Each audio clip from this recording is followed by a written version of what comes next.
ચાલો મિત્રો, જય શ્રી કૃષ્ણ. હવે આપણે ઉદાહરણ છેલ્લું 1.13 ચેપ્ટર 1નું 1.13 નંબરનું ઉદાહરણ ગણીએ છીએ. એ પહેલાં થોડીક સમરી આપણે જોઈ લઈએ. બધા એટલું જાણે છે કે કોઈ પણ પરમાણુ હોય એ પરમાણુને આપણે ગોળા તરીકે કલ્પના કરીએ છીએ, કાલ્પનિક ગોળા તરીકે. ફર્સ્ટ પોઈન્ટ, કોઈ પણ પરમાણુ વિદ્યુત ભારની દ્રષ્ટિએ તટસ્થ હોય, યાની કે જેટલો ધન વિદ્યુત ભાર હોય એટલો ઋણ વિદ્યુત ભાર હોય. પોઈન્ટ બધા સમજી લો. મેં તમને પરમાણુ બતાવેલું, આ એનું પરમાણુનો સમગ્ર ધન વિદ્યુત ભાર જેના કેન્દ્રમાં કેન્દ્રિત હોય એને આપણે પરમાણુનું કેન્દ્ર કહીએ છીએ, યાની કે ન્યુક્લિયસ. ત્યાં સમગ્ર ધન વિદ્યુત ભાર કમ્પ્લીટ હોય. ઓકે સાહેબ? યસ. ઓકે. એની આસપાસ ઇલેક્ટ્રોન અસ્તવ્યસ્ત ગતિ કરતા હોય એ આપ જાણો છો. ટૂંકમાં આ પરમાણુ મોડલ છે. પરમાણુ મોડલ. કેમિસ્ટ્રીમાં આવા શબ્દોથી આપ વાકેફ છો. ઓકે. તો પરમાણુનું કેન્દ્ર સમજાઈ ગયું, જેનું નામ ન્યુક્લિયસ. ત્યાં સઘળો વિદ્યુત ભાર કેન્દ્રિત થયો છે.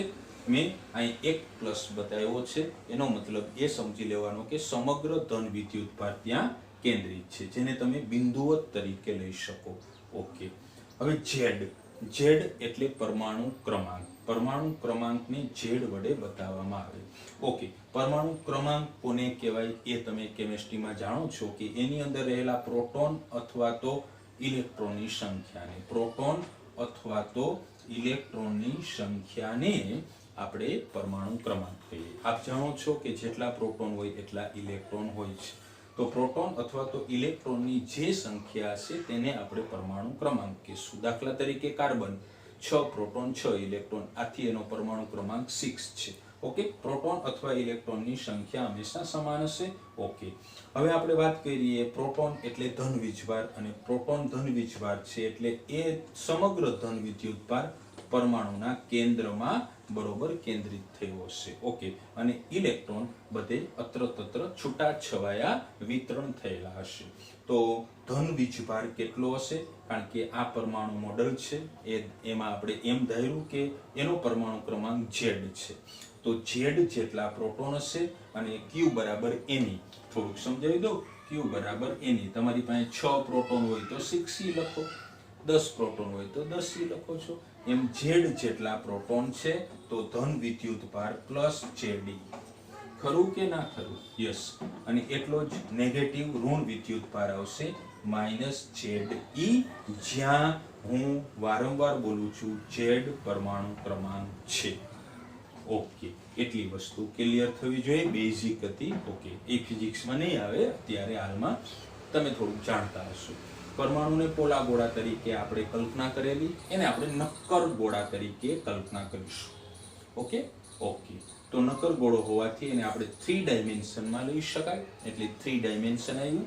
3 ડાયમેન્શનમાં કદ ઘનતા વ્યાખ્યાયિત થશે. 1 ડાયમેન્શનમાં રેખીય ઘનતા, 2 ડાયમેન્શનમાં પૃષ્ઠ ઘનતા અને 3 ડાયમેન્શનમાં કદ ઘનતા. ઓકે. વિદ્યુત ભારની કદ ઘનતા, એમ ભી તમે સરસ મજાનો શબ્દ લખી શકો, વિદ્યુત ભારની કદ ઘનતા. અને કદ ઘનતાને રો વડે દર્શાવાય. રો ઇઝ ઇક્વલ ટુ વિદ્યુત ભાર, ટોટલ વિદ્યુત ભાર છેદમાં કદ. તો રો બરાબર Q/V. અને જો ગોળો હોય ભાઈ, તો ગોળાના કદનું સૂત્ર આપ બેઝિક જાણો છો, 4/3 પાય r ઘન, જ્યાં r છે એ આ આપેલ ગોળાની રેડિયસ બતાવે છે. એટલો સ્ક્રીનશોટ પાડી લો. આ જો તમે સમજશો તો દાખલો સમજાશે. કારણ કે હવે હું રકમ વાંચીશ અને પછી કામ કરીશ. આને હું નષ્ટ કરી દઈશ. ઓકે.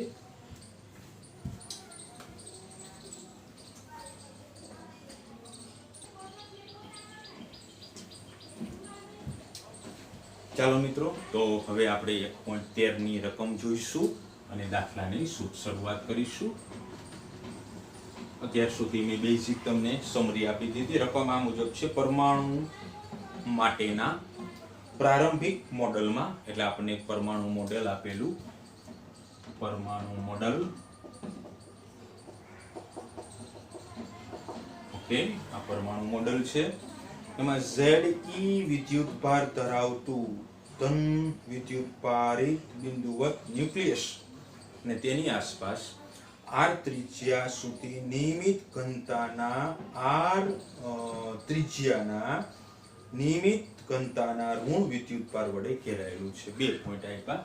એક પરમાણુ મોડેલમાં મને જેડી જેટલો ધન વિદ્યુતભાર આપેલો છે અને તે પરમાણુના કેન્દ્રમાં કેન્દ્રિત થયો છે. જોઈ શકો છો તમે અહીંયા પ્લસ વિદ્યુતભાર મેં પાથરી દીધો, Ze જેટલો ધન વિદ્યુતભાર. ઓકે, અને તેને આપણે બિંદુવત માનવાનો છે, રકમવાળાએ કીધેલું છે. ઓકે, આ બધાને આપણે બિંદુવત વિદ્યુતભાર તરીકે વિચારશું. આ ધન વિદ્યુતભાર પ્લસ જેડી. ઓકે, એટલે પરમાણુ Z પરમાણુ ક્રમાંક બતાવે, લખી દઈએ. હમણાં બી આપણે સમજ્યા બધી વાત, એટલે તમને મજા આવશે. અને આર ત્રિજ્યા છે દોસ્તો, તમને કેપિટલ આર ત્રિજ્યામાં બધે જો રકમ મેં કીધું, આર ત્રિજ્યામાં બધે જ ઋણ વિદ્યુતભાર થી વિતરિત થયેલો છે. ઓકે, તો માઇનસ જેડી જેટલો મારી પાસે ઋણ વિદ્યુતભાર છે જે આર ત્રિજ્યાના ગોળામાં વિતરણ થયેલું છે. સરસ સાહેબ, આ રકમની જ વસ્તુ છે. આને આપણે આમ લખીશું પોઈન્ટ કરીને. સમગ્રપણે પરમાણુ તટસ્થ છે. આ એ તો સીધો સવાલ છે.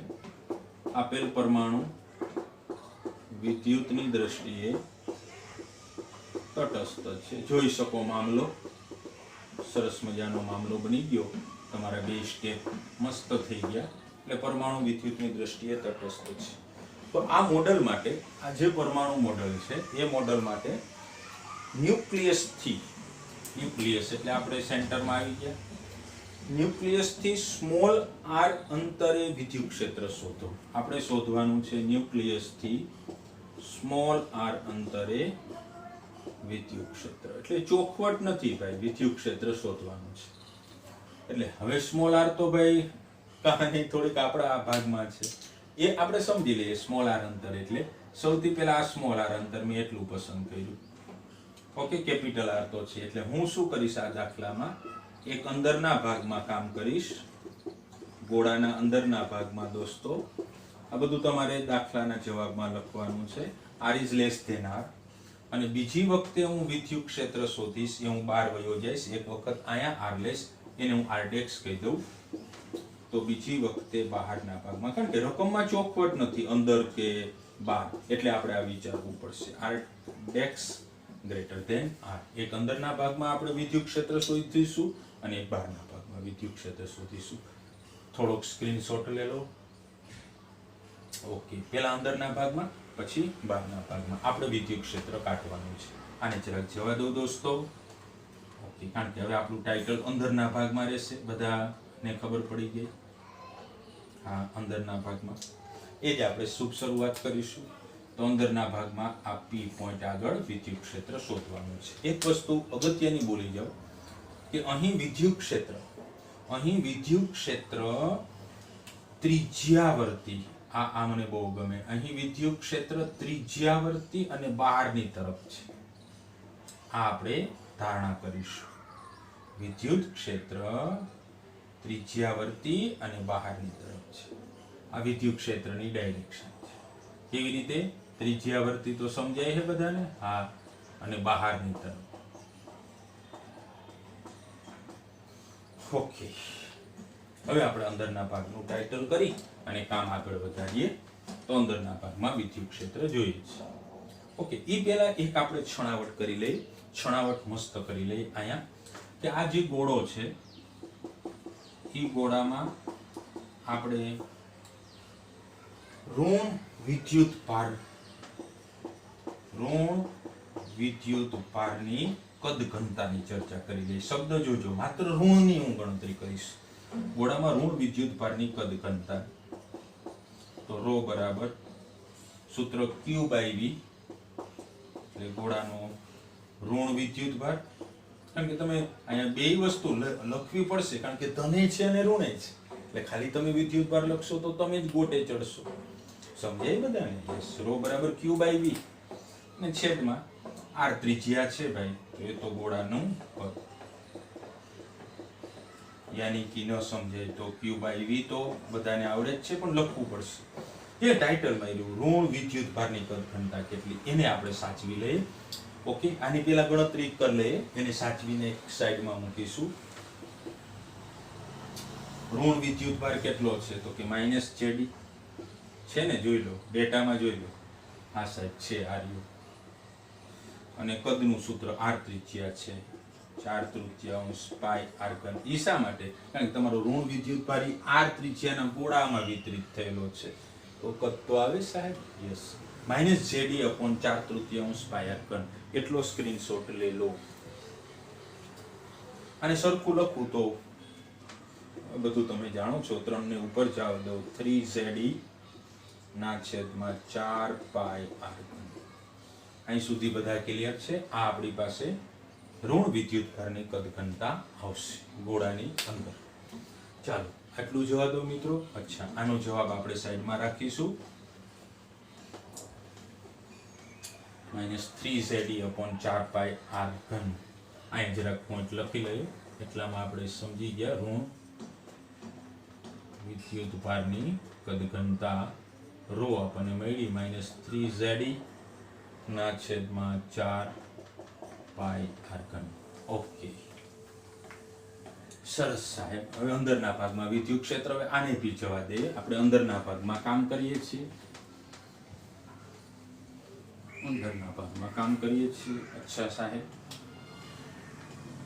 પેલો ભાગ અંદરના ભાગમાં દાખલો થોડોક લેન્થી અને મજાનો છે. ઓકે, વિદ્યુત ક્ષેત્ર શોધવાનું, ગાઉસનો નિયમ લગાડશું મિત્રો. આ રહી મિત્રો r સ્મોલ r અંતરે p બિંદુએ વિદ્યુત ક્ષેત્ર જોઈએ છે, ત્યાં અમે ગાઉસિયન સરફેસ વિચારેલી. દેખાય બધાને? બંધ સપાટી છે. ઓકે, r ત્રિજ્યાની બંધ સપાટી છે. ઓકે, અંદરના ભાગમાં ઇલેક્ટ્રિક ફિલ્ડ જોઈ, ગાઉસનો નિયમ લીધો. ઓકે, હવે હું થોડીક વસ્તુ પર, વિદ્યુત ક્ષેત્ર તો મેં તમને પહેલા કહી દીધું, ત્રિજ્યાવર્તી બહારની દિશામાં વિચારવાનું છે. ઓકે, શાંતિ રાખો, બધું આવે છે. આ એના ઉપર નાનકડો ખંડ લઈ લીધો, બરોબર. આ તમારી બંધ સપાટી છે, માફ કરજો, થોડી આકૃતિ નાની બોર્ડની સાઈઝ પ્રમાણે છે. અને આનો ક્ષેત્રફળ સદિશ dA. વિદ્યુત ક્ષેત્ર ઇધર હે તો θ = 0 છે. ઓકે, તો હવે હું ગાઉસનો નિયમ લગાડીશ અને તેના ઉપરથી હું કામ આખી વસ્તુ કરું. ફ્લક્સ બરાબર બધાને ડાયરેક્ટ ખબર છે, તો ફ્લક્સ = Qin/ε0. અને ફ્લક્સ, કારણ કે અહીંયા Qin/ε0 થી હું કામ નહીં કરી શકું. ફ્લક્સ મારે જોતું નથી, મારે વિદ્યુત ક્ષેત્ર જોઈએ, તો ફ્લક્સની વ્યાખ્યા મારે કમ્પ્લીટ કરવી પડશે. ક્લોઝ ઇન્ટિગ્રેશન E સદિશ .dA સદિશ ફ્લક્સ બરાબર આ લખી શકાય, આપ જાણો છો, છતાં બી તમને આ કારણ બતાવી દઉં કે ફ્લક્સ = ક્લોઝ ઇન્ટિગ્રેશન E સદિશ .dA સદિશ. શા માટે? કારણ કે મારે ઇલેક્ટ્રિક ફિલ્ડ જોઈએ, એટલા માટે મેં ફ્લક્સમાંથી આ સૂત્રમાં ચાલ્યો ગયો, ક્લોઝ ઇન્ટિગ્રેશન E સદિશ .dA સદિશ. ઓકે, ક્લોઝ ઇન્ટિગ્રેશન આનું સાદુરૂપ EdA cos θ દોસ્તો = બંધ સપાટીની અંદર ઘેરાતો વિદ્યુત ભાર /ε0. થીટા તમારો અહીંયા કમ્પ્લીટ થઈ ગયો, તમે કહી શકો. અહીં લખીને પણ કહી શકો કે E અને dA જે તમે ખંડ બનાવેલો એ બંને એક જ દિશામાં છે, યાની કે θ will be 0 ડિગ્રી. ઓકે, એક પોઈન્ટ પણ તમારો ક્લિયર થયો, તો તમારું સંકલન આગળ વધશે. ક્લોઝ ઇન્ટિગ્રેશન EdA cos 0, એક વખત લખીએ, cos 0 = Qin દોસ્તો ε0, and close integration EdA cos 0 1 થશે, Qin/ε0. અહીં સુધી જરાક સ્ક્રીનશોટ લઈ લો દોસ્તો. ઓકે, ઈ આપણે શોધવાનું છે. ક્લોઝ ઇન્ટિગ્રેશન, આ તમારી બંધ સપાટી છે r ત્રિજ્યાની. ઓકે, તો ઈ અચળ રહેશે, કારણ કે તમે કેન્દ્રથી સ્મોલ r અંતરે ઇલેક્ટ્રિક ફિલ્ડ શોધવા માંગો છો, ત્યાં એની વેલ્યુ ફિક્સ રહેશે.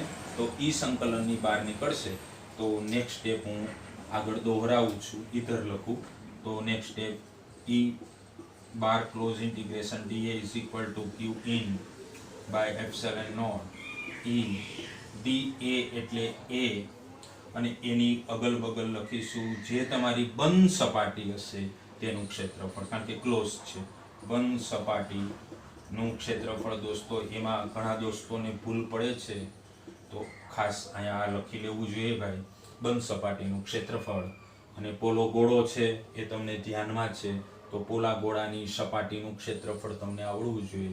એ એટલે 4πr², 4πr². એની જગ્યાએ એ જવાબ રહેશે. તો આ ભાગને હું ડિલીટ કરું છું. તો મારી સાયકલ આગળ વીતી E ઇન્ટુ A એટલે 4πr². ન સમજાય તો હજી એક વખત પીરસી દો, કારણ કે બંધ સપાટીનું ક્ષેત્રફળ તમારી જે ગૌસિયન સરફેસ છે એનું ક્ષેત્રફળ રહેશે. અને તમે આને ગોળા તરીકે વિચારો છો, તો બંધ સપાટી કોની? ગોળાની. એનું ક્ષેત્રફળ તમને આવડવું જોઈએ. Is equal to Q in by epsilon naught. હવે આ ભાઈને એમને રાખીએ. હવે આપણે ધૂમ મચાવશું, Q in શોધવાની કોશિશ કરીએ. એ પહેલા એનો જવાબ આવો બી બની શકે, Q in ના છેદમાં. હજી એક કામ આપણું બાકી છે, 4πε0 n r². ઓકે, હવે Q in આપણે શોધી લઈએ. બંધ સપાટીની અંદર ઘેરાતો વિદ્યુતભાર, ત્યાં આપણો આન્સર આવી જશે. તો Q in આપણે શોધીએ છીએ. શું બતાવે? બંધ સપાટી વડે ઘેરાયેલ વિદ્યુતભાર, જે તમારા માટે અગત્યનો પોઈન્ટ રહેશે દોસ્તો. ચાલો એને આપણે નોંધી લઈએ. તો આ તમારી બંધ સપાટી છે. એની અંદર એક તો ન્યુક્લિયસ આખું બિરાજમાન છે. રેડ માર્કર પેનથી હું ફરીથી બતાવું છું. આની અંદર કેટલો વિદ્યુતભાર હતો? તો કે ધન વિદ્યુતભાર હતો, સમ Ze+. આ એક તો કમ્પ્લીટ થયું મિત્રો. અને હવે તમારી પાસે એટલી બંધ સપાટી તમે વિચારી છે, તો આની અંદર આવતો ધન વિદ્યુતભાર તો દેખાય, પ્લસ ઋણ વિદ્યુતભાર જેટલો આવશે એટલો. સમગ્ર તો નહીં આવે દોસ્તો, કારણ કે કેપિટલ R ત્રિજ્યામાં સમગ્ર ઋણ વિદ્યુતભાર પથરાયેલો છે ભાઈઓ. તો હવે એના માટે શું કામ કરવું એ અગત્યનું છે. ધન વિદ્યુતભાર આવી ગયો, હવે ઋણ. તો હું એના માટે શોર્ટકટ કી વાપરી શકું. ρ બરાબર અર્થઘટન સમજો તો હું તમને સમજાવી શકું કે એને આપણે કેમ શોધી શકાય. કારણ કે આ જે ઋણ વિદ્યુતભાર છે તો કેપિટલ R ત્રિજ્યાના સમગ્ર ગોળા માટે છે દોસ્તો. મારે તો એટલા ગોળાની અંદર R ત્રિજ્યામાં. તો ચિંતા મત કરો, હમ હે ρ બરાબર Q/V. એકમ કદ દીઠ વિદ્યુતભાર કેટલો ρ, આવું બધાને શીખવાડેલું. એકમ કદ દીઠ તમારી પાસે જે બંધ સપાટી છે એનું કદ બનાવી લો, તો કે 4/3 πr3 સ્મોલ r ઘન એટલા એ વિદ્યુતભાર કેટલો. હવે ન આવડે તો આપને ત્રિરાશિ સમજ પડતી નથી, એ એનો અર્થ થાય. એકમ કદ દીઠ વિદ્યુતભાર ρ છે, તો તમારી પાસે કદ કેટલું છે? બંધ સપાટી તમારી સામે છે, એનું કદ 4/3 πr3 × ρ. તો એટલો વિદ્યુતભાર આવશે. જે નેગેટિવ આવશે એ આપણે પછીની ચર્ચા કરીશું. આ ધન વિદ્યુતભાર છે. હવે આ આવશે ઋણ વિદ્યુતભાર તરીકે હું લખીશ ρ × 4/3 πr3. It is negative. આ ઋણ હશે અને આ ધન હશે. એટલું જરાક સ્ક્રીનશોટ લઈ લો દોસ્તો. રેડી ભાઈ? યસ. હવે આમાં તમે મામલો તૈયાર કરી શકો. અડવે પ્લસ જેડી, એ તો રેડી છે. પ્લસની નિશાની રાખું. અચ્છા, 4/3 πr3 ρ તમે શોધી લીધો. ρ તમારી પાસે છે, કામ આવી ગયો, મૂકી દો. એનો જવાબ છે માઇનસ, એટલે અહીંયા માઇનસ કરી નાખું તો બહેતર રહેશે. -3 Ze છેદમાં 4π કેપિટલ R ઘન, હળવે લખજો, ઇન્ટુ 4πr3 છેદમાં 3. બોલો, સાચું લખ્યું ખોટું લખ્યું જોઈ લો બધા. સરસ સાહેબ. આ 3 કેન્સલ, આ 4π કેન્સલ થઈ ગયા. તો Q in મારી પાસે એટલો રહેશે, is equal two ZE plus અહીંયા માઇનસ ZE તો છે જ, R ઘન છેદમાં મિત્રો કેપિટલ R ઘન. આ તમારો Q in રહેશે. તમે ચાહો તો JD કોમન કાઢી શકો. JD કોમન નીકળે, કારણ કે અહીં પણ JD છે ને અહીં પણ JD છે. ઓકે, તો હવે ઈ ક્યુ ઇન નો જવાબ હું આ સૂત્રમાં મૂકી દઉં એટલે મારું ઇલેક્ટ્રિક ફિલ્ડ આવી જાય. આપણે બંધ સપાટીની અંદર ઘેરાતો વિદ્યુત ભાર સોલ્વ કરી લીધો. તો આ કિંમત સમીકરણ 1 માં લે લો. તો સમીકરણ 1 આવું બનશે, E બરાબર QN, Z કોમન કાઢી લઈએ છીએ એટલે 1 માઇનસ સ્મોલ r ઘન ના છેદમાં કેપિટલ R ઘન વાલા દોસ્તો છેદમાં QN મેં પુટ કરી દીધું, છેદમાં મારે 4 પાઈ એપ્સિલોન નોટ લખવાનું છે ઇન્ટુ r² લખવાનું છે. હજી તમે આમાં સાદું રૂપ આપી શકો, લસા લઈ અને તમે કામ કરી શકો તો એ તમારો જવાબ આગળ બની શકે. ઓકે, આ મારો QN નો જવાબ રહેશે. તમે આ જવાબ વ્યવસ્થિત લખી શકો. આ તમારો જવાબ આવી ગયો. હજી તમે સેપરેટ આપીને તમે આમાં સુધારા કરી શકો, એ આપના ઉપર છે. r ઘન કોમન નીકળી, r ઘન અહીંયા લસા લઈ અને r કેપિટલ R ઘન છેદમાં આવી જશે અને આપ એને મહાવરા સ્વરૂપે કરી શકો. લાસ્ટ આન્સર ઈ ઇલેક્ટ્રિક ફિલ્ડ આવી ગયું. ઓકે, આ અંદરના ભાગમાં વિદ્યુત ક્ષેત્ર અને વિદ્યુત ક્ષેત્ર ત્રિજ્યાવર્તી અને બહારની તરફ રહેશે. હવે ક્યાં જોવાનું છે સાહેબ? તો કે હવે આપણે બહારના ભાગમાં જઈશું. આ બહારના ભાગમાં આ સૂત્ર જે આપણે શોધ્યું મિત્રો અંદરના ભાગમાં એ આઈ સપાટી, કારણ કે મેન ગોળાની ત્રિજ્યા તો કેપિટલ R હતી દોસ્તો, તો અહીંયા r is less than or equal to r સુધી કામ તમે કરી શકો. Okay, yes. હવે બહારના ભાગમાં કોઈ ગણતરી નહીં આવે, એટલી લાંબી ગણતરી નથી, ડરો મત. બહારના ભાગમાં એને r' કહી દે. ઓકે, ચાલો. તો આ જ આકૃતિમાં મારે કામ કરવું પડશે. ઓકે, બહારના ભાગમાં વયો જાઓ મિત્રો. કેન્દ્રથી આ r' અંતરે P બિંદુ, આ મેં લઈ લીધી બંધ સપાટી. બસ તમે જ કહી શકશો કે ના સાહેબ મને આવડી ગયું. વિદ્યુત ક્ષેત્ર તો બહારની તરફ નીકળશે, પણ હવે અહીંયા જોઈ લો, આ બંધ સપાટી થઈ. બેનો તથા ભાઈઓ, આ બંધ સપાટી. તમે બુદ્ધિ મારો, આની અંદર આવતો કુલ વિદ્યુત ભાર કેટલો? જેટલો ધન વિદ્યુત ભાર છે એટલો જ અંદર ઋણ છે.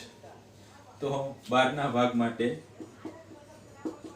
કુલ વિદ્યુત ભાર યાની કે QIn is equal two plus ZD, જેટલો ધન વિદ્યુત ભાર એટલો જ સમગ્ર R ત્રિજ્યાનો ગોળો અંદર આવી ગયો. આ સમગ્ર R કેપિટલ R ત્રિજ્યાનો ગોળો તમે અંદર આવી ગયો, એની અંદર માઇનસ ZD છે.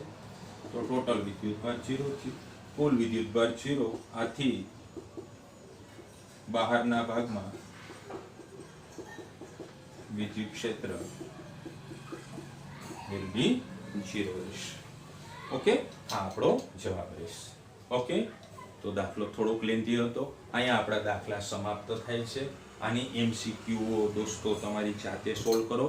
ઓકે, અને હવે હું આનો એકાદો લેક્ચર બનાવીશ આ પાઠનો, પછી હું નેક્સ્ટ ચેપ્ટર તમને સમજાવવા જઈશ. ઓકે.